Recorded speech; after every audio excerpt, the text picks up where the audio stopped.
and welcome to the Friday, July 23rd, 2021 edition of On Iowa Politics. This week, Onward Christian politicians, Woken winning, and Finkenauer for Senate. Hi, I'm James Lynch of the Cedar Rapids Gazette, and with me today are Tom Barton of the Quad City Times. Good morning, Tom. Good morning, James. Amie Rivers of the Waterloo-Cedar Falls Courier. Good morning, Amie. Good morning. Not a lot of waterfalls here, but it's still a good day in Waterloo. Thank you. Yeah, those drought conditions are taking their toll, aren't they? Yeah, that's Erin Murphy, Lee Newspaper State House Bureau Chief. Good morning, Erin. Good morning. And, I kind of like that. It's one of those, we combo names now, right? So Waterloo and Cedar Falls, we just call it Waterfalls. I like that. Waterfalls. Yeah. Cedarloo. And Gazette Opinion Editor Todd Dorman. Good morning, Todd. Good morning. You can find us on Facebook, follow us on Twitter, and subscribe to On Iowa Politics on wherever you find your podcast. First up, Onward Christian politicians at what is considered one of the first stops on the long road to Iowa's first in the nation caucuses. A handful of GOP presidential wannabes made their pitches to more than 1,200 people at the Finkenauer leaders' annual summit in Moines last Friday. Although former President Donald Trump didn't make an appearance, he was there in spirit. Mike Pence said serving as Trump's vice president was an honor of a lifetime, and former Secretary of State Mike Pompeo said that Trump called him his favorite cabinet member. Interestingly, South Dakota Governor Kristi Noem didn't mention Trump, but led the congregation in singing the Battle Hymn of the Republic. No mention of whether she's adding Trump's likeness to Mount Rushmore. Erin, you were at the summit, in addition to scoring points with a block of voters who gave near universal support to Trump. It sounded like this was Festivus for Christian conservatives as they aired their grievances with President Joe Biden, liberals, woke progressives, the media, and everyone not in their church or their tent. While we're waiting to know whether Trump will run again, a poll at the Conservative Political Action Conference found that 70% supported another Trump candidacy. Florida Governor Ron DeSantis had the support of 21%, and no one else, including Pence, had more than 1%. With Trump out of the race, DeSantis jumps to 68% and 5% for Pompeo and 4% for Donald Trump Jr. Erin, did you get any sense of who will get the support of the Christian conservatives in 2024? Are they still Trumpistas, or there was any signal from any of the speakers or attendees that they're moving on? Yeah, I think what you heard was pretty similar to what we've been hearing from Republican candidates as they make their ways. It wasn't terribly different at this event, where you have them kind of walking that tightrope between, showing their support for President Trump and what he did in office, while trying to sprinkle in their own personal story so that if Trump doesn't run, they're seen as a possible replacement. But baseline is nobody's moving away from Trump in the Republican Party as far as these candidates go. You listed examples. Mike Pence, obviously talking about serving with the president. So it's clear that Republicans see a need to curry favor with those voters that supported Trump 4 years ago. If he doesn't run, who stands out? I mean, that'll be, as you noted, some early polling shows Ron DeSantis with getting a lot of early attention, but I would expect that would change over a lot of time as more known. Ron DeSantis is kind of benefiting right now from being in the conservative news coverage with the, everything going on in Florida with COVID and his actions there, and he's become a kind of a conservative media darling for that. If this thing were to get real and it was clear that Donald Trump was not going to run, I would expect that more candidates will get a look and get consideration from those primary voters. but for now, it's very much the candidates are towing that line and try to get their name out of there, while also doing what they can to sound good in the minds of those voters who supported Trump 4 years ago and still would if he would run again. The other thing I would say, that the interesting thing that did not happen was, and we've seen it in other places, was any backlash at Mike Pence. That didn't happen here. He has received that because you get into the strongest Trump supporters, and there's a significant portion of them who are mad at Mike Pence for not doing more on January 6th, which is a scary thought in general, but that's the reality out there. And so he has received backlash at a public event or two over recent months. That did not happen. He was greeted, warmly, and he was welcomed in Iowa. There wasn't any, boos or jeers, or nobody got up and left, anything like that. So that was no. Mike Pence will always have Iowa. That's right. And just to show that we're not all of one political stripe here in Iowa, the following day, Iowa Citizens for Community Improvement had its annual summer conference. Much different crowd, a much different tone. Rather than bemoaning the loss of their culture, Iowa CCI heard from progressives, including Vermont Senator Bernie Sanders' chief of staff, Misty Ravik, whose message basically was that progressives are winning the moment. She said that change may not be happening as fast as some progressives would like, but she believes the glass is definitely half full. She believes that Joe Biden has listened to progressives and is making moves in the right direction, in the direction that folks have been demanding for a long time. Todd, so I guess both of these things can be true, that the progressives are winning and the world is going to hell in a handbasket. Yeah, it's always kind of a divergent message from Republicans when they're, on the one hand, this is the greatest country God has ever created, strong, proud, these colors don't run. But then you get a Democratic president and a Democratic Congress for 6 months, and the whole thing's gone to hell in a handbasket. It's a socialist hellscape. So I don't know. I'm always curious to wonder how both those arguments work at the same time. But yeah, progressives are having, as she says, a moment, and but a lot of stuff has been proposed, and not a lot of it has been passed.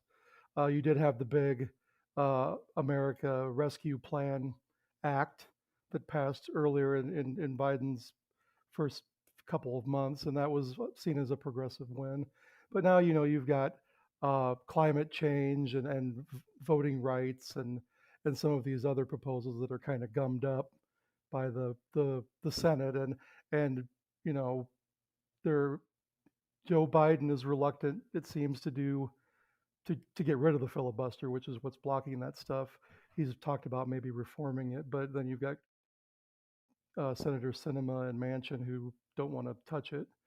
So as long as the filibuster stays and the balance of power doesn't shift at all, I mean, the progressives are going to be happy with what's been proposed, but not terribly happy that none of it's actually becoming law. Stay tuned. just proposing it has destroyed the country, though. I might right. add, so the mere mention of these changes. Yes, the mere mention of doing something about climate change is it's destroying the country. But don't mind all the smoke over us right now. That's from the western wildfires. Yeah. Mm-hmm. They're California and Oregon and Washington are sharing their resources with us. I'd say the country's doing a pretty good job I'd say nature's doing a pretty good job destroying the country all on its own. Yeah. We don't need no stinking progressives. That's right. We got Mother Nature. Washington, D.C. is powerless. Well, at times it seems that way, doesn't it? Yeah. Moving on here, looking for power, I guess. To no one's surprise, former 1st District Representative Amie Finkenauer has thrown her proverbial hat into the proverbial ring, seeking the Democratic nomination for U.S. Senate. Although he hasn't said whether he'll seek an 8th term, Finkenauer or whoever wins the Democratic primary likely will face the Iowa legend, Senator Chuck Grassley. In office since 1959, when hardly a one of us was alive, Grassley has never received less than 60% of the vote when he ran for re-election. So, Amie, what are the prospects for a one-term member of the House who lost her bid for re-election? I'm just not going to ask if you were alive in 1959, James. I'm just going to skim right I over was. that. I was barely. There you go. Yes, I was alive. So, it's interesting because obviously the first district is, or at least it used to be, sort of indicative of Iowa as a whole. You've got your metro areas, you've also got your rural areas, and it was very swingy. It still is swingy. Obviously, Abby had it for a term, lost it to Ashley Henson. There are some that say, this swing is becoming more permanent, or at least longer term, where this district is going to be held by Republicans for a while. And that might be the way that Iowa goes. We could also see a swing back. We could easily see Grassley lose to a Democrat for any number of reasons. Is it likely? The stats, right? Grassley's not lost. He's not even lost. It's not even been close that he's even come close to losing. And it's generally because he's sort of been in tune with at least a large section of Iowa voters. He's been able to do that, just like Harkin was able to do that a while back. They were both able to sort of tap into that quintessential Iowa voter. And whether that's changed or not is really going to be here. Now, if he doesn't run, we're having a whole different conversation, right? Because then we're having the conversation where Finkenauer can beat either an unknown Republican or a lesser known Republican that hasn't been on that national stage for a while. And I think you still have to go back to, can Finkenauer overcome even that? She obviously was a one-term House representative. She's very tied to Biden. She endorsed him even in a primary. So that's going to be tied to her record, and Iowa did not vote for Biden. So that's an issue for her. It's going to depend on a lot of factors, but if it comes down to Grassley and Finkenauer, it's probably good that she got in the race when she did, because she has a lot of ground to make up and a lot of voters to change minds. In her announcement, Finkenauer didn't explicitly make Grassley's age, he's 55 years older than she is, didn't make his age an issue, but seemed to suggest that he's lost touch with Iowans, become entrenched in Washington, and is more concerned about keeping his office than making change. In a state where the median age is well older than Finkenauer, will that be a successful strategy, especially coming from someone who even Democrats complained was inaccessible at times? It could. I think it really comes down to, I don't think it's age, really. It's never been he's been old for a little bit. Let's just say that. Like, he's been past retirement age now for a while, and it really hasn't bothered him. I don't think the country as a whole is bothered by old senators, given how many of them we have, right? I think it's people, to some extent, they do appreciate a little bit of institutional knowledge. They probably appreciate their standing on these committees. Obviously, he's ranking member in some of them. And if they know him, they're more likely to vote for a known quantity. We just see that over and over. So I think she's right to not push age, because I don't think that's really a thing that she wants to push. I think if she's really wanting to push on things, she should be pushing on, what he's been voting on, the times that he's been out of sync with what Iowans like. Lean on that Iowa poll if you're looking for, reasons to go against Grassley, because he's voted against a lot of the more progressive policies that Iowans say they support. So I think those would be a lot better factors than that leaning on the age thing. Yeah. To your point about, that people appreciating older senators, 50 senators, half the Senate is older than 65. Wow. Including Chuck Grassley. So, he's not the oldest. He's like the second oldest, but he's in good company, apparently. Who is the oldest, by the way? Dianne Feinstein from California. And wow. I think, I think there are two people who are like a year older than Grassley. I can't think of the other one. But Tom, much of what Finkenauer talked about in her announcement was reminiscent of her campaigns from 2018 and 2020, working families, union jobs, expanding government health care options. That didn't work in 2020. Is it going to work in 2022? That's the question. With polls showing that Grassley's approval numbers slipping and people saying that they prefer that he doesn't run again. Is there an opening for Finkenauer or another Democrat to kind of revive support among the shrinking segment of the party's, once diverse electorate, those rural voters and folks in those formerly industrial river communities that were, prior to Trump, Democratic strongholds?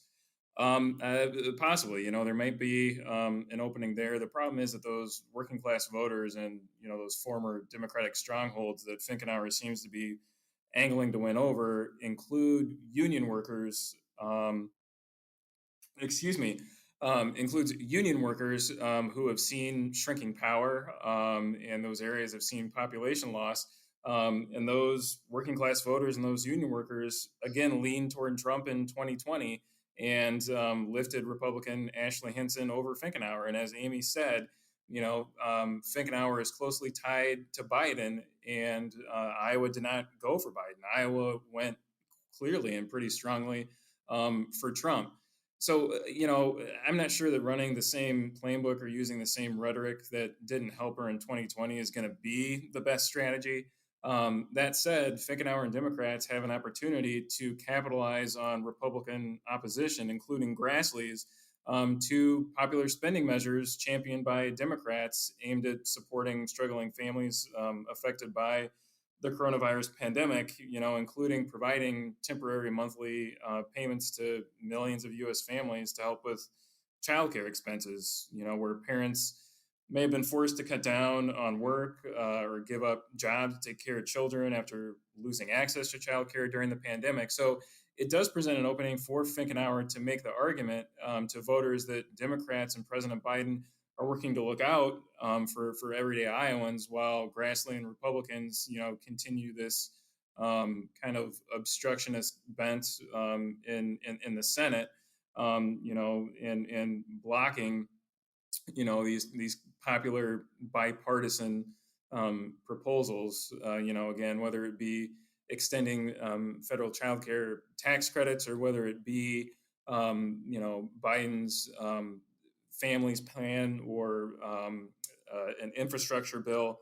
I think that there is kind of an opening there, for Finkenauer and Democrats to argue that Republicans are being obstructionists while Democrats, are trying to look out for everyday Iowans. But I don't know. We'll see how effective that will be. There is some polling that suggests that, there may be a limit to voters' support for, government intervention in federal largesse that while, they were supportive of in the early days of the pandemic, maybe, that support is waning and may not be as strong today and leading to concerns about, with all this spending, what it's doing to the deficit and what it may ultimately mean for, taxpayers in the long run. Yeah, I mean, given the pace of the Senate, we don't know when Infrastructure Week will arrive, but it does seem like, if we do see federal money being pumped into infrastructure programs and people are going back to work and they're seeing things happening, that may be an opening for Democrats to say, hey, this is what we can do. We can put you back to work, and like you said, and talk about how they addressed issues during the pandemic to help people with unemployment benefits, with the American or the CARES Act and the American Rescue Plan. I think it still seems like a long shot, but before we get to that Grassley-Finkenauer matchup, there looks like there's going to be a primary. Erin, there's Manning farmer Dave Mulbauer and Glenn Hurst of Minden, who has filed papers with the Federal Election Commission for the U.S. Senate. State Auditor Rob Sand has ruled out a Senate bid, but are there others who might get into this race? Maybe. I think we're getting close to the field being set, not necessarily because Abby Finkenauer clears the field, but just through attrition and other potential candidates either not running or doing other things. You mentioned Rob Sand. J.D. Scholten isn't running for anything this year. Deidre DeShier is looking at governor instead. Cindy Axne, it sounds like she's looking at either running for re-election to the House or for governor. It doesn't sound like she's thinking about the Senate. So we're just kind of running out of high-profile Democrats as potential candidates. The one that's still out there that we may hear from eventually here is Mike Franken, who ran for the Senate 2 years ago. It wouldn't be a surprise if he jumps in still. He had a pretty decent campaign and kind of turned some heads kind of coming out of nowhere 2 years ago, and he could try and build on that and run in another primary. So we may hear him jump into this thing. Then that may be it. That may be our field at that point. I was at a Democratic gathering last night, and people were talking about having met with Franken. That apparently he's doing some sort of house parties, low level, small scale. So yeah, I think we can expect that an announcement from him that it looks like he'll be getting into the race.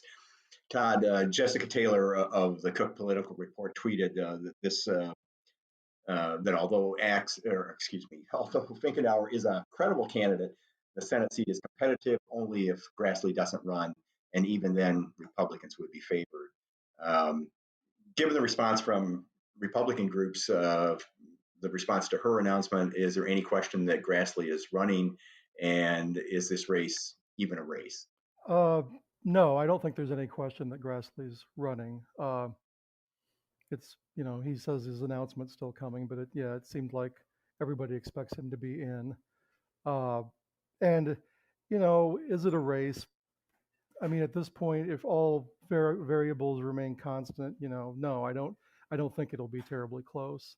But politics is weird, and it just is, and things happen, and unbeatable candidates do get beat. I remember, Neil Smith, congressman, was a institution in central Iowa, and Greg Gansky came along, little known surgeon, and he drove a car around that was built the same year that Neil Smith was elected to Congress. That's right. Yeah. And that was a clever way for him to sort of make the point that he'd been there long enough. And Chuck Grassley's been there for 7 terms, and that's a long time. So that whole rotate the crops argument sort of sometimes finds favor in Iowa. But Grassley's an institution, and he's a proven vote getter, and he's generally, for all those polls that said people wanted someone new, I don't think that'll be necessarily reflective in your sort of head-to-head Grassley versus Abby Finkenauer polls. But she's probably going to give him the most competition he's had in a while, and she's going to be well financed. But I agree with Tom that if she comes out with sort of a bland, message, working families, all the stuff we usually hear, it's probably not going to turn out any different than it did for her last time, or for Teresa Greenfield. Or she's got to have some sort of bold, campaign that gets attention. Her own version of "Make 'em Squeal," I guess, would be something that would, something that captures the voters' imagination and tells them something about her that, isn't already out there. So yeah, it's a race, and we shouldn't anoint winners this early, but it's going to be uphill. Mm-hmm. If she drives around a car that was around when Grassley first elected, what would it be? Like a Model T, or what would that? Oh, she could drive one of those sweet, like 59 Cadillacs with the big fans on the back. Well, that would get some attention. Yeah. I was thinking maybe she would hire an Amish driver. Horse and buggy. Yeah, or one of those bicycles with the big wheel in front. Yeah. Oh boy. Oh yeah. Now we're being ageist. Yeah. So we mentioned that State Auditor Rob Sand has ruled out running for the U.S. Senate, but he's out there making the rounds in both his official capacity and in his capacity as the person Democrats want to see run for something. And Amie, you caught one of his town hall meetings, which was apparently non-political. Did Sand sound like a guy who's running for something other than re-election? Yes, to me, right? So he's obviously, making the rounds. He pointed out to me that he's done this in years past. He did it in 2019 when he was first elected. He went to all 100 county seats, because remember, Lee has 2 county seats, and he did it last year as well, although it was virtual, so I'm not sure how you count that. But in any case, he's done it every year the past 2 years that he's been elected. So he's like, well, that's not, an indication. But obviously it's on people's minds, right? So when I went there, the first question that he got, he didn't even get to like say hi to everybody or even start a speech. It's what are you going to do about Kim Reynolds? When are you going to run for governor? And so he's definitely getting these questions everywhere he goes. James, you mentioned that, he got it at the event yesterday that you went to as well. So it's definitely on everybody's mind. I think that's going to weigh on him. But he told me, he really likes what he does at the auditor's office. He feels like he can still make a difference there. Obviously, he has been, needling the governor. So that's the connection that people make, that he wants to run against her. But he could keep needling her as auditor. He could keep doing that job and just be a thorn in her side. And if he likes doing that and doesn't want to, do anything else at the moment, he could still, I think he would still be fulfilled doing that. On the other hand, he is going around and he's asking people, to ask him questions, and he's talking about partisanship, and he's talking about how he doesn't appreciate that we're divided, and he doesn't even like political parties, and he was an independent before he was Democrat. And this is all very a general election argument that you would make if you're probably trying to win over a large section of the state to vote for you. So it's up in the air. I think even maybe for him, I think you could definitely make an argument either way. I think if he doesn't run for governor, it will be a little bit of a surprise, because I think a lot of people expect him to run. Mm-hmm. Yeah, as you mentioned, I was at a Democratic event last night, and he spoke for a few minutes and then finished his remarks by saying, I haven't decided what I'm going to do in 2022. So let's just, we don't need any questions on that. First question, of course, was, are you thinking about running for some other office? And he said, in the future, yes. But then it was interesting. He talked about why he ruled out running for the Senate, and which I hadn't heard his explanation.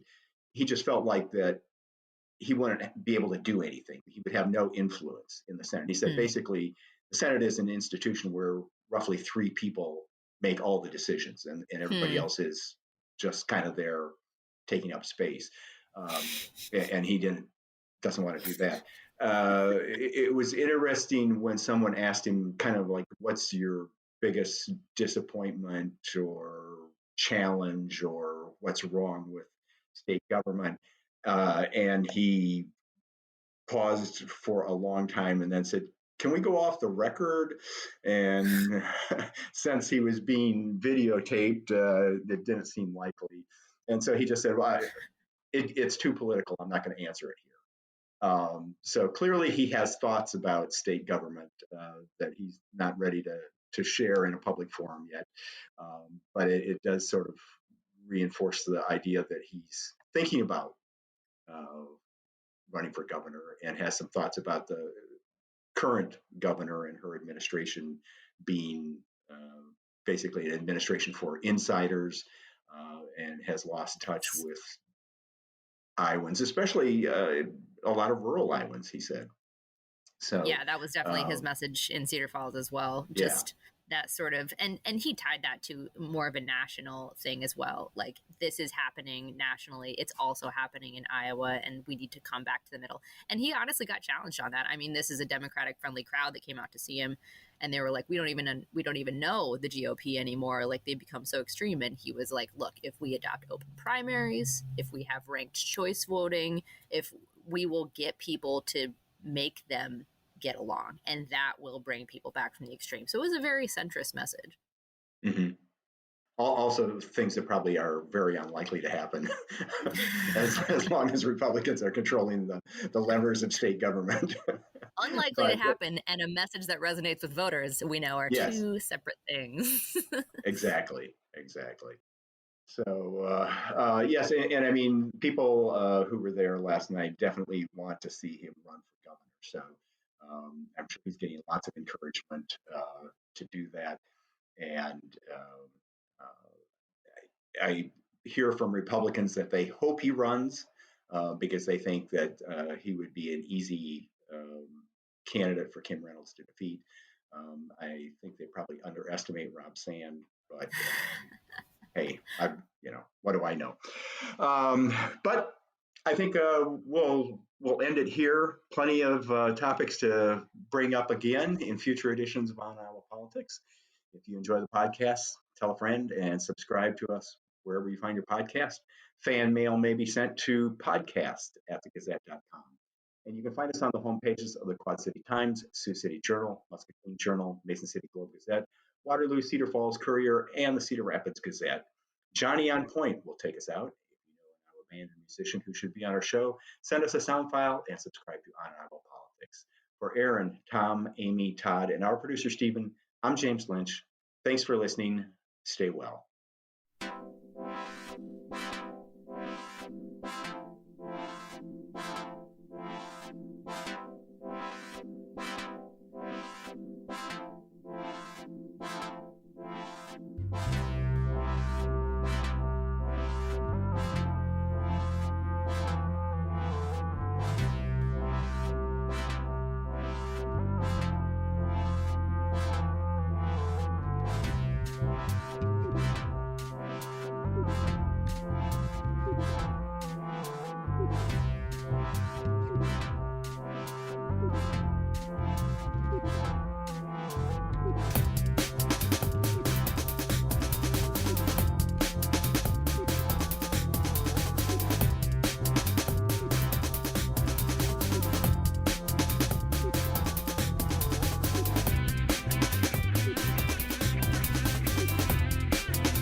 Thank you.